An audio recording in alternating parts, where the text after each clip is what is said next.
Alifatiska karbonatomer är bytt i alkaner, alkener och alkyler. Vi omprövar bäst alkaner så att det bäst är att halka och alkohol. Alkaner innehåller bara karbon och hydrogenatom i bara enkelbindningar.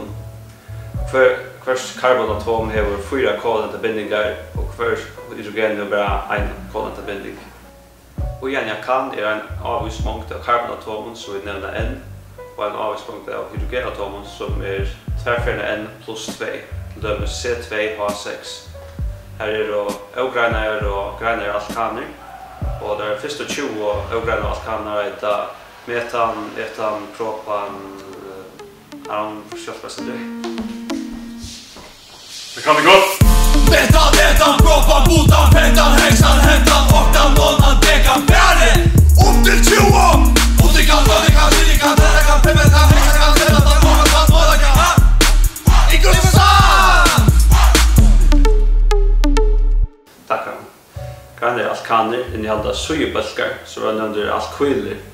Detta är just som vanliga alkaner bara vi en H-atom i ändan tecknar borster så att det kommer bindas via C-atom.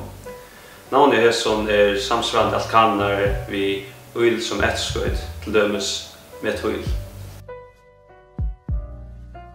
För att göra grenar alkaner namn finner man långst och karbonkedjorna, till dömes tjejkarbonatom som är heptan.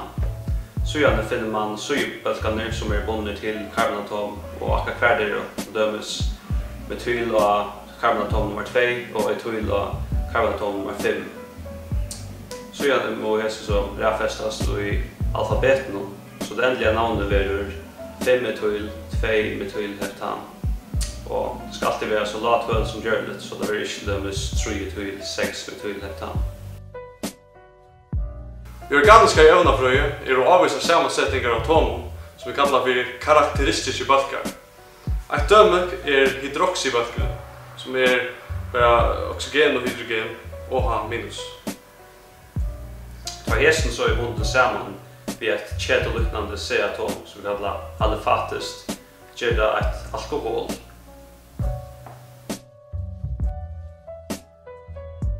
Ett döme om namngivning är propan. Om hydroxybalken sitter ut i änden av kedjorna så är det kallat propan-1-ol. Om hydroxybalken sitter mitt i kedjan också så är det kallat propan-2-ol. Här är en 10 målagent till propan. Det är så tar sojabölkar och hydroxybölkar blandas samman så du har ett C-atom som bäger via vanliga alifatiska kedjor och som mest har alkyl och hydroxybölk bundna till sig via en greiniga punkt. Och dessa alkoholer via en greiniga punkt är som ett tertiär alkohol.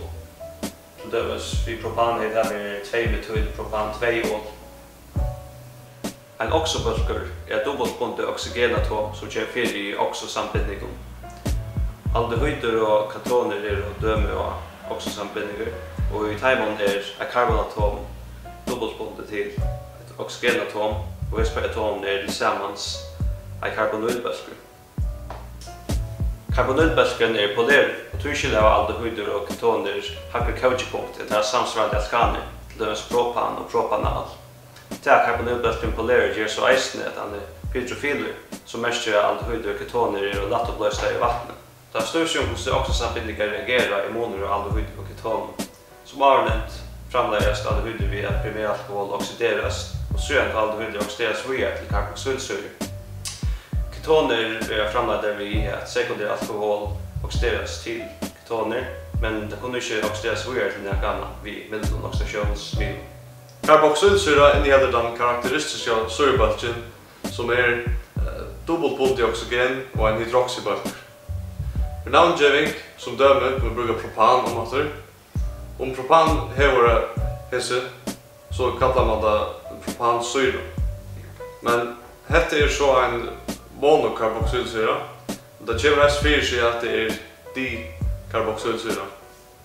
Som mest är det sitter bara av banan. När man blandar en karboxylsyra och en alkohol samman så får man kondensation. Det är man får vatten på själv. Man får en ester. Om vi då brukar propan som döme så har vi propansyra och propanol. Där är så en ester som vi kallar propylpropanoat. Jag kan länge till finna öll evne seg i lutalesare jaunva.